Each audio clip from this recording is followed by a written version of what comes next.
joined by my partner, Brandon Averill. Today,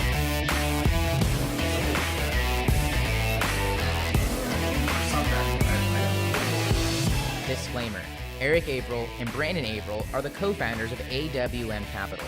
Due to industry regulations, it's essential to explicitly state that investment or strategies mentioned on this podcast may not be suitable for you, and you should discuss your specific situation with a qualified, certified financial planner.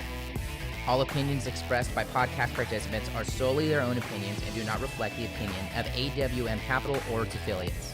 For more information, visit athleteceo.com. hey, welcome back, athletes and entrepreneurs, to the Athlete CEO podcast. I'm your host, Eric Averill.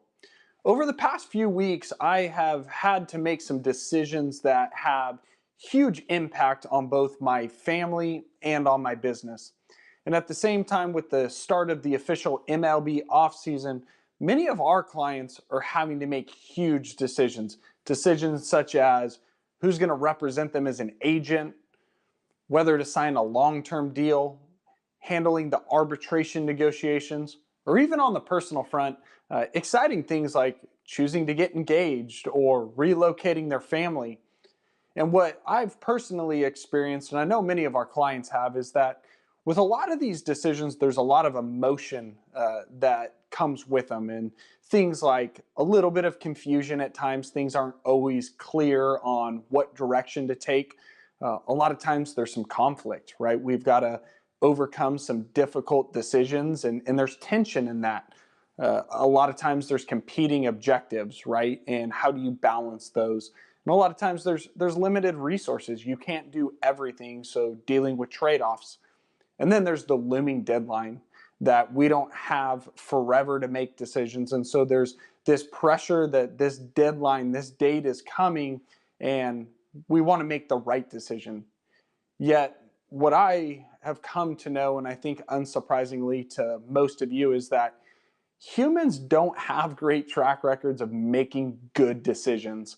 And that's what I want to talk to you about today. Is I've been fortunate enough to be mentored by some incredible people and have gone through some training that's actually helped me learn how to make good, effective decisions. And so I want to cover three things with you guys today that hopefully you as an audience can take away and implement really in making decisions across any area of your life. And so the first thing we're going to talk about are what are actually some of the barriers that we have to overcome in decision making. Second, what are the principles of effective decision making?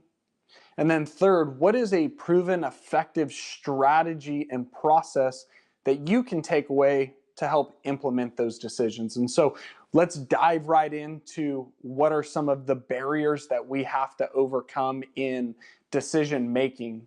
And the first barrier that most of us have to deal with is most of these decisions don't happen in our ordinary life. It's in addition to what's already currently happening. And so for so many of us, we feel that our time is already crunched, and then now we've got to make this decision. And so just feeling stressed of, I just don't have enough time to make decisions. The second is information overload. Is because I want to make a right decision, I start to research, or I start to ask people their opinions around it. And it's paralysis by analysis. It's a beautiful thing that we have access, but there are so many books, so many podcasts, so many opinions and blogs out there that sometimes we just become paralyzed by the information that's involved. Third, really most people have a poor process, or really no process at all, on how to make decisions. Fourth is just a lack of skill. And I think here a lot of the athlete is, even our own industry will tell athletes, hey guys, you need to have a good due diligence process to make a good decision on who you're going to hire as an agent or as a financial advisor. And the reality is most of us as athletes in that situation don't have a skill set to do the proper due diligence. And so overcoming a lack of skill is a big barrier in making the right effective decisions. This one's huge, guys, is are you answering the right question? So often in decision making is we're quick to jump to an assumption or a decision without first evaluating, am I asking the right question? And then last is our emotions. And inside this, there's really 5 big emotions that we see show up on a regular basis during decision making. And really the first one is just kind of flying by the seat of your pants of going, you know what, I'm going to make a snap judgment without really thinking through a process or it objectively. And so it's very easy to just make a quick decision.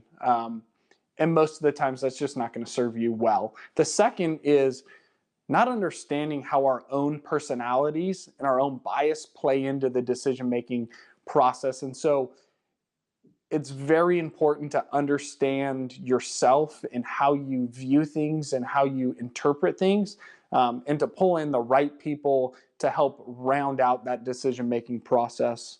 A third is just moving too fast. A lot of times we want things to be done today, right? We're in a world of instant gratification. And so playing the long game or slowing down or giving it enough time to make a proper decision is a really hard emotional thing to do.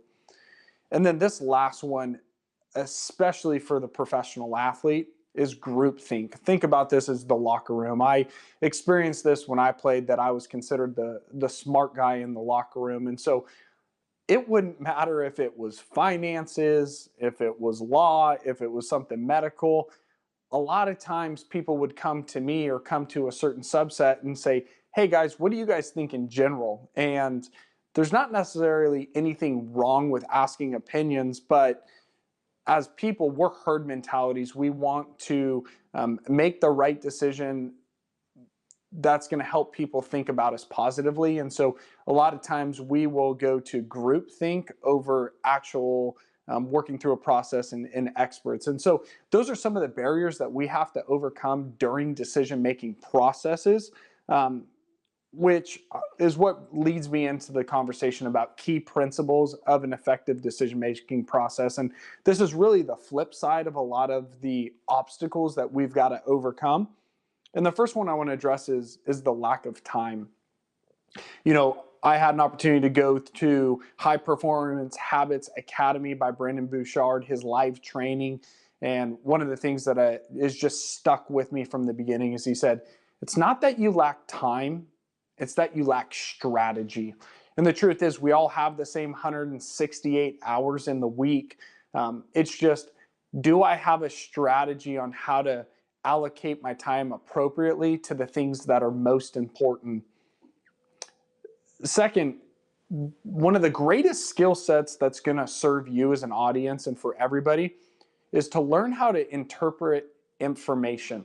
How do we synthesize and deconstruct everything that's out there into the relevant information I need to make decisions? And so instead of just reading a book, how are you intently going to it to get something out of it? What are the questions that you're trying to answer? And I think one of the biggest skill sets is if you can learn how to curate information quickly and effectively and to interpret it, that's going to be one of the main principles to help in an effective decision-making process.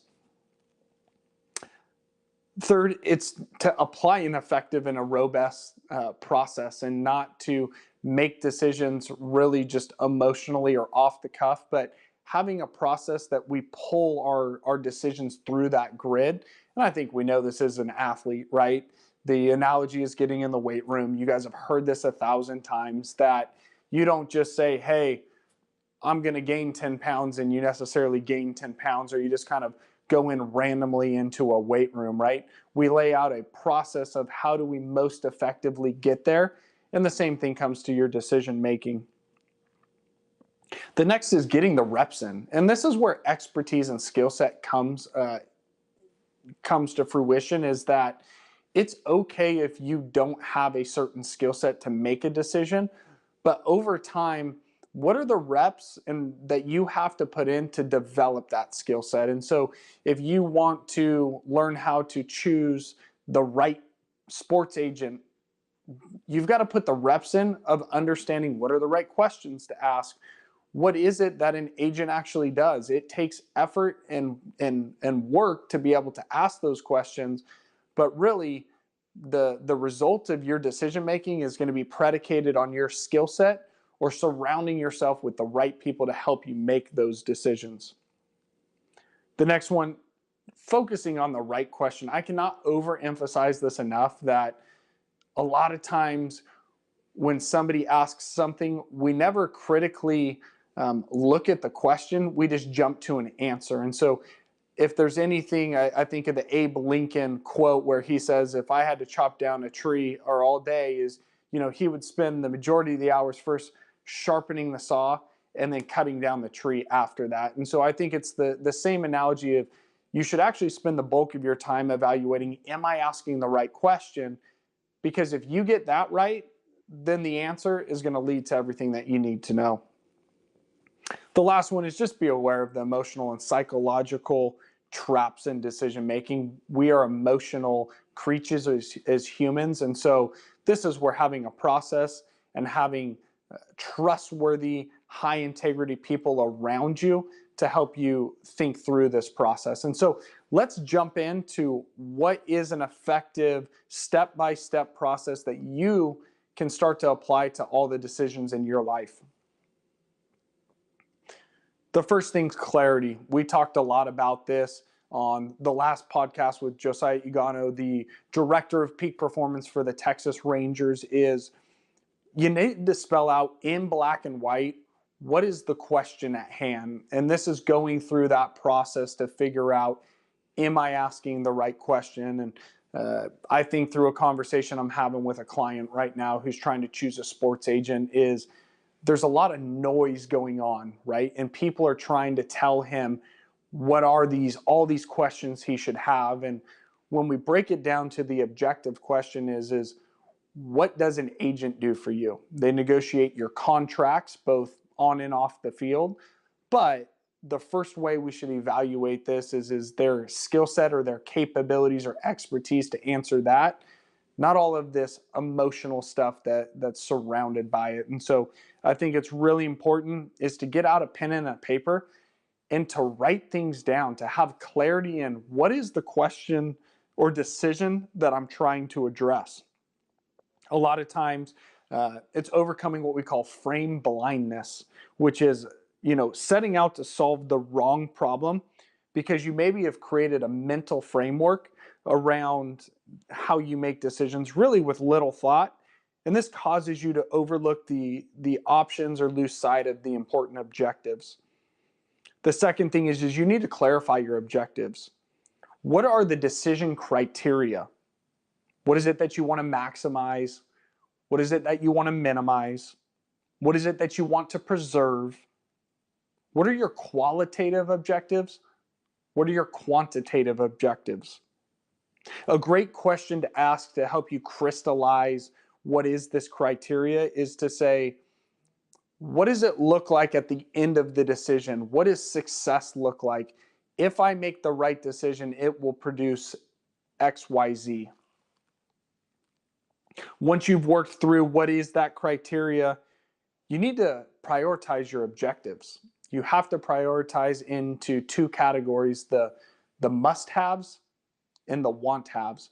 What must happen or must this person have to meet my objective? And then what are kind of some additions, some add-ons? And so I think here in hiring a financial advisor, in our strong opinion, a must-have is the fact is, first and foremost, they're a fiduciary, meaning that they have to do what's in your best interest. They're not held to just a suitability standard. So do not pass go, do not collect $100 if you are not a fiduciary. A nice to have may be, we share the same hobbies. It's a great rapport. It allows us to gel in conversation, but that's a nice to have. You don't pass go on not being credentialed or not being a fiduciary, but you might be okay that your advisor likes to hunt and fish and you like to golf, and so those are the two kind of different categories. This next one's huge is Have you identified alternatives? So when it comes to decision making, there is this hurdle called the binary trap, which really, if you're only looking at one decision and it's a yes or no answer, is you're actually putting yourself in a very vulnerable, dangerous spot. And so it may take time, but you need to think of the alternatives that are available to you when making a decision. Then you have to evaluate these alternatives. And this is returning to what Josiah said in last podcast that I love, is that what are the facts, what are the responsibilities, and then what are the assumptions?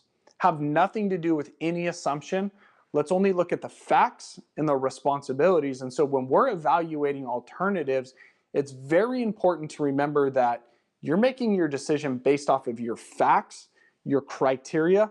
You're not actually looking at alternative versus alternative. Is A better than B or B better than C? It's actually, how does A match up to my objectives? How does B match up to my objectives? How does C match up to my objectives? Instead of what we usually see is, I like this agency better than that agency. I like this financial advisor better than that financial advisor. It's, well, first, have they even made it through the grid that they should all be at your table? That's how you should be evaluating things. Next, what's the risk associated with your decision? And this is really important, is asking, if I make this decision, what's the worst thing that can happen? And I think this is where you need to bring in maybe an outside objective or pull in some people around you that you trust to help you think about the downside scenario. And too often, when we sit down with our own clients, I think of a situation where we had a client choose to buy a home in which they had constructed in their mind kind of the worst case scenario that they would earn the same amount of money the next year. And the reality is that wasn't the worst case scenario. The worst case scenario has actually come to fruition, and he's not going to be playing in the major leagues most likely next year. And so I think it's making sure that we have, a true understanding of what are the risks involved. And those are okay, but at least you can move forward well knowing, okay, this is the downside case. The other thing you need to ask is not only what is the downside case, but how likely is this to happen? Is it a low probability? It's, hey, if I get on an airplane, I know that the worst case scenario is the plane goes down and I die. The probability of that happening, not too high. Therefore, I get on a plane and I fly to California. And so I think it's one of those things that risk isn't always necessarily bad. It's just walking into a situation with your eyes wide open. Now, if you're willing to live with that risk and you've gone through this prep work, right, of going through this, step-by-step process that we've talked about, you're going to be ready to make a decision. And not only are you going to be ready to make a decision, you're going to be able to walk away with full confidence knowing that, yes, I have followed this process. I have put the work in. I can walk away with full confidence, regardless of result, of knowing I have put myself in the best position. And that's really all we're trying to do. Is none of us have a crystal ball. We don't know the future, but we want to be able to walk away and say, I truly left it all out on the field. I gave it my best. I followed the process. And so I'll leave this with you as we kind of put a bow on it of just a few key takeaways. And to summarize everything that we've discussed is, first, decision making is a process. So let's have a defined process. Let's not leave it up to chance or really to just randomness. Second, the best decision is always the one that meets prioritize objectives. We don't know if it's the best decision unless we're clear on what's most important. And so the first step is getting that clarity before you arrive at an answer. Next, a decision can never be any better than the best known alternatives. And so if you haven't put the work in to know what could have been route B, C, or D, you can't really have confidence that it's the best course of action because it's really the only option you've ever looked at. Recognize that there are many, many decision-making traps. Understand that decision-making permeates every area of your life. Decision-making is a process, and if followed, it can eliminate much of the potential conflict. And for me personally, coming from the seat in which I sit, remember, every piece of financial advice requires a decision. And so this might, in the very beginning, like anything else, when you start off new, is going to be cumbersome. It's going to take some work. But when you start to create the habit and the rhythms of running through this grid, it's something that you can honestly throw on the back of a napkin and write it down and work through this process in 3 to 5 minutes on every single decision.